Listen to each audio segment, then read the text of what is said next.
Welcome to WEFM's 3 p.m. news. I am your presenter, Jessica Klein. First on the local scene. Assistant Commissioner of Police Christopher Benjamin has announced that persons across the increase in the presence of police in their various communities.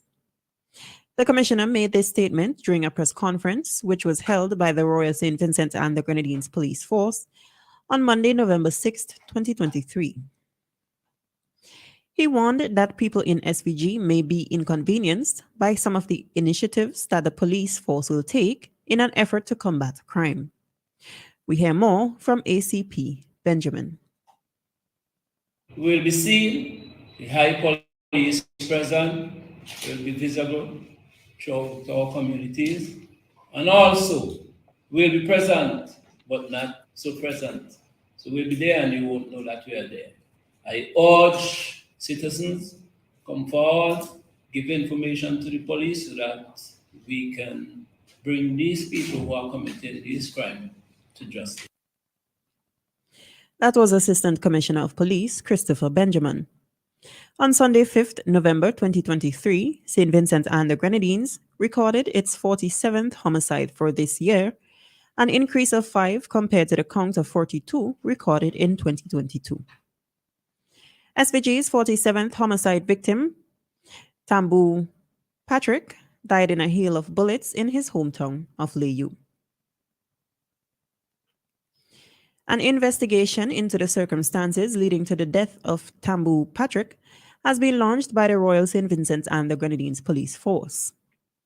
An official release disclosed that the 31-year-old laborer of Layou was fatally shot on November 5th, 2023 at about 7:31 p.m. in Ruthland Vale, Layou.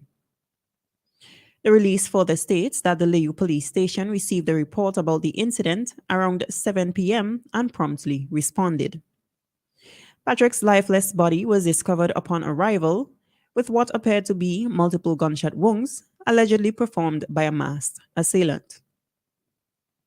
Officials of the crime scene unit processed the scene and collected items of evidential value. Patrick, whose death brought the homicide number in SVG to 47, was pronounced dead on the scene by the district medical officer. A post-mortem examination is expected to be carried out on the deceased to ascertain the exact cause of death.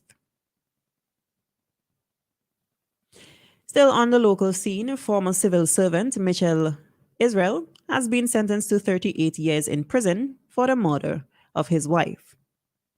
On August 16, 2023, Mitchell, age 61, was found guilty to have caused his wife's Ariana Taylor's death by an unlawful act.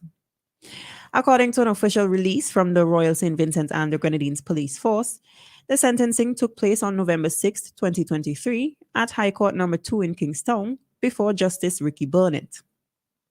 The deceased, who was a Cuban nurse, moved to St. Vincent, where she worked at the Milton Cato Memorial Hospital.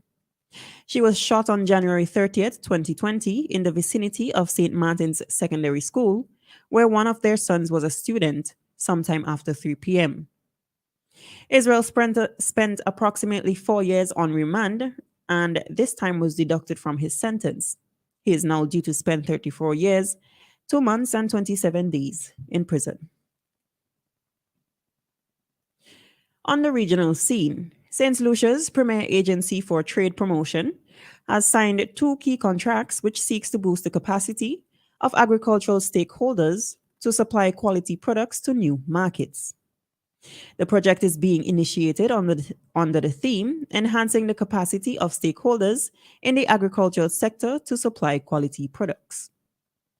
Export St. Lucia launched the Pack House project in partnership with the Caribbean Development Bank, CDB, in efforts to elevate the quality standards and post-harvest handling of agricultural products for domestic consumption and export markets. The project seeks to refurbish community pack house facilities and provide technical assistance to local farmers and agribusinesses.